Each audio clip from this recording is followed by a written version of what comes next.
নতুন সরকারের প্রথম 6 মাসের অর্থনীতির 31টি প্রধান সূচকের মধ্যে 19টিতেই অবনতি হয়েছে। একই সময়ে গাজীপুর, সাভার, আশুলিয়া এবং নারায়ণগঞ্জ, নরসিংদীর মতো প্রধান শিল্পাঞ্চলে 95টি কারখানা স্থায়ীভাবে বন্ধ হয়ে প্রায় 62,000 শ্রমিক কর্মসংস্থান হারিয়েছেন বলে জানিয়েছে বেসরকারি গবেষণা প্রতিষ্ঠান centre for policy dialogue CPD.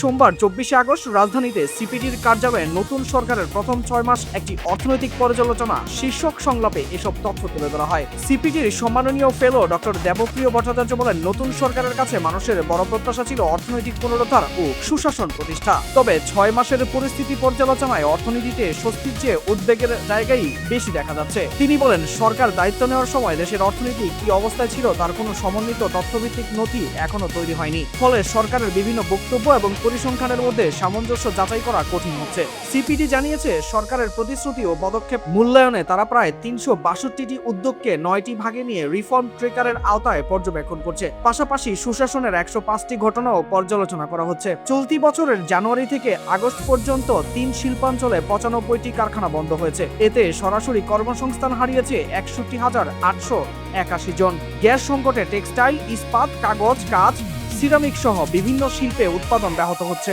সিপিডির হিসাবে শিল্পে গ্যাসের ব্যবহার 1,186 মিলিয়ন ঘনফুট থেকে কমে 1,148 মিলিয়ন ঘনফুটে নেমেছে। বিদ্যুৎ উৎপাদন সূচকের প্রবৃদ্ধিও 5.6% থেকে ঋণাত্মক 0.1% নেমেছে। চলতি অর্থ বছরে সরকারের রাজস্ব ঘাটতি 1,30,000 কোটি থেকে 1,40,000 কোটি টাকা হতে পারে বলেও পূর্বাভাস দিয়েছে সিপিডি। সিপিডির মতে, বিনিয়োগ, কর্মসংস্থান ও শিল্প উৎপাদনের দুর্বলতা কাটাতে দ্রুত সংস্কার প্রয়োজন। রাজনৈতিক সদিচ্ছা ও দৃঢ় সিদ্ধান্ত ছাড়া অর্থনীতিকে টেকসই পুনরুদ্ধারের পথে নেওয়া খুব কঠিন হবে।